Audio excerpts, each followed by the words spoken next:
Saudaraku, kita bicara perempuan signifikan, diperlengkapi untuk waktu seperti ini. Ya, kisah Ratu Ester, perempuan biasa dipakai luar biasa oleh Tuhan.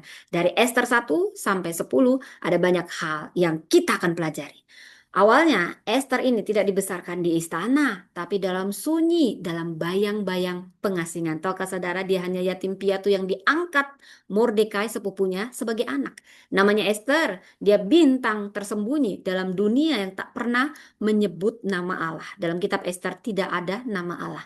Tetapi Esther menjadi instrumen tangan Tuhan. Esther bukan perempuan pemberani sejak awal. Dia penuh pergumulan, dia takut, namun dalam ketakutan itulah Tuhan membentuk keberaniannya. Dalam diamnya ia berdoa, dalam doanya ia menyerahkan nyawanya.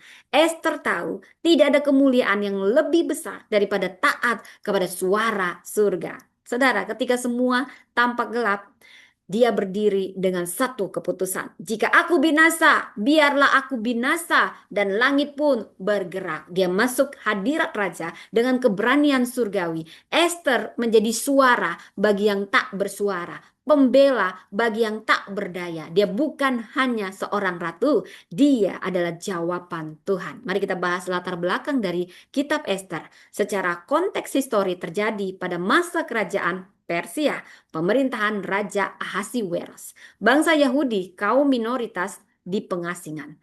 Dia adalah perempuan di mana pada saat itu perempuan terbatas seringkali dipandang rendah, kelas 2. Kondisi sosial dan budaya, perempuan dipilih berdasarkan kecantikan, bukan karakter. Pengaruh politik sangat kuat di lingkungan istana. Saudara, ada relasi-relasi kunci di sini.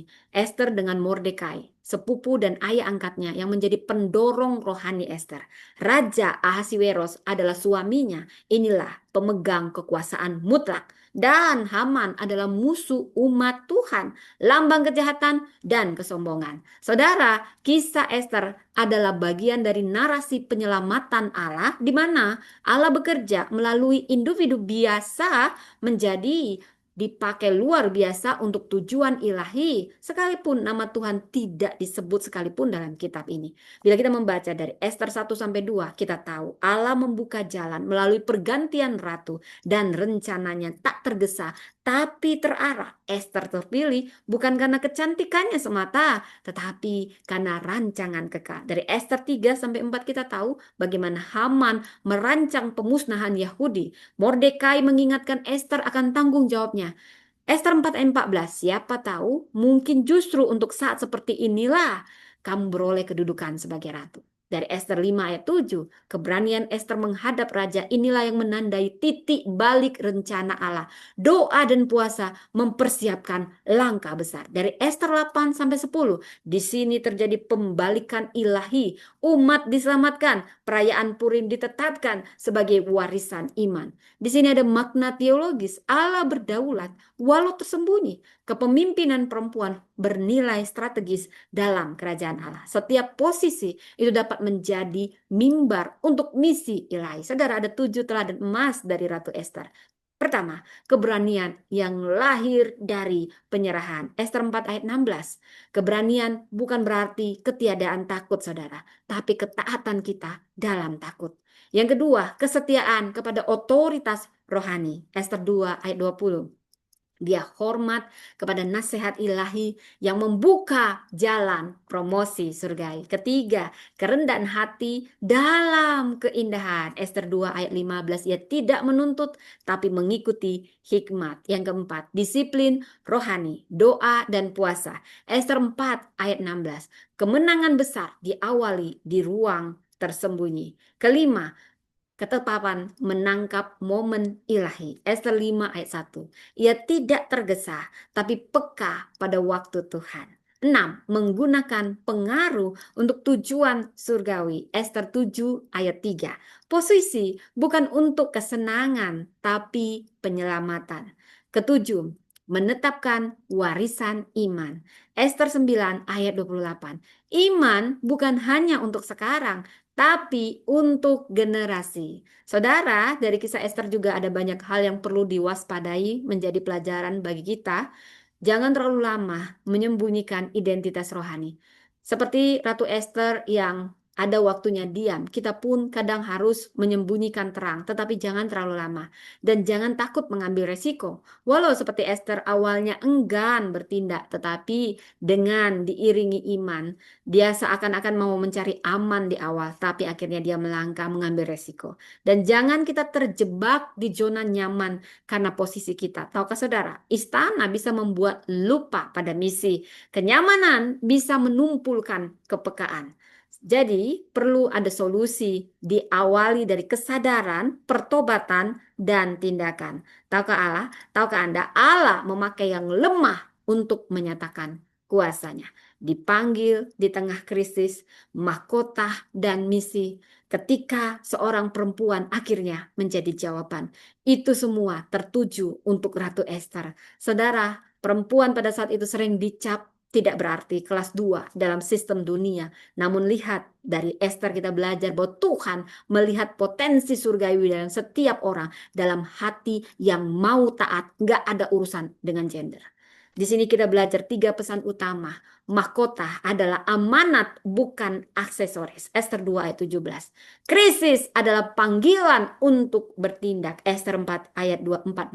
Taat dalam waktu Tuhan ini mengubah sejarah. Esther 5 ayat 1 sampai 3. Seperti seekor kupu-kupu tak lahir indah, proses gelaplah yang menjadikannya terbang. Saat kita, khususnya kaum perempuan, tahu siapa diri kita di hadapan Tuhan, dunia pun akan berubah.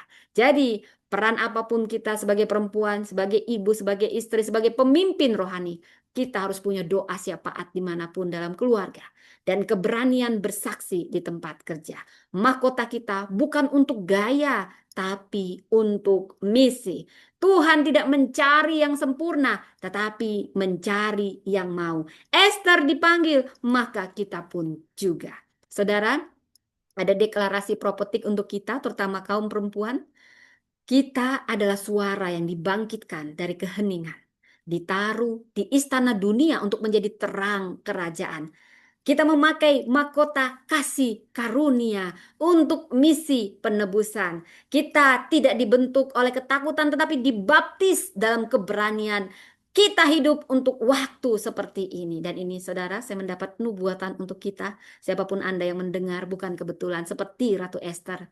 Tuhan akan membawa kita dari ketersembunyian kepada pengaruh. Dari air mata ke mahkota pelayanan. Tuhan memberi kita suara bukan hanya untuk berseru, tapi untuk mengubah kegerakan kita. Bukan hanya suara perempuan, tapi gema kemuliaan Tuhan. Allah memakai yang tersembunyi untuk membawa terang. Esther, simbol setiap perempuan yang mau taat meski takut dan menjadi alat pemulihan Tuhan. Mahkotamu adalah mandat surgawi. Tuhan menempatkanmu di sini untuk saat seperti ini. Keheninganmu bisa menjadi senjata kemenangan. Ketika kita berdoa, sejarah berubah. Seperti Esther tidak hanya diselamatkan, kita dipanggil untuk menyelamatkan. Sekarang coba renungkan apa posisi istana atau tempat yang Tuhan taruh saat ini.